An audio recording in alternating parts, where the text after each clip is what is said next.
wegenderezanga nnyo omusajja avuma eggwanga lyo. Lwe mwogera mu Bibiri, naye abanankani, naye abagundi, naye abanankani, naye abagundi, ng'ate mwofa. Ate mwe bwe mutyo, abanankani bwe mutyo, oyo temujja kukola maka. Omuntu aba akusiima. Bayibuli eyogera mu kitabo kya Luka essula ya 7, musajja n'atumya ng'ayagala Yesu ajja asabire omwana we.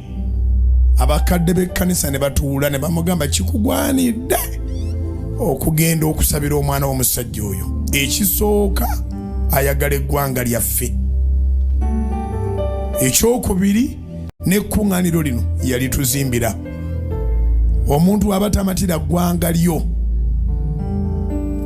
ne bwali kwambaza limu y'emmotoka, anti abamuloza nti empeta ze zikola.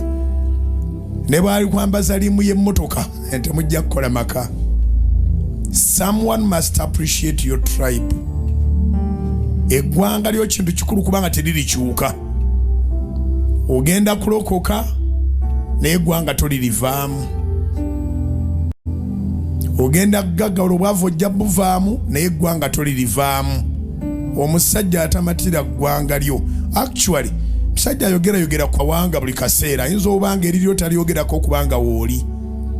Someone must not be obsessed with tribalism. Oteekwa okufumbirigana n'omuntu ategeera nti abantu bonna ensibuko yaabwe ye Katonda.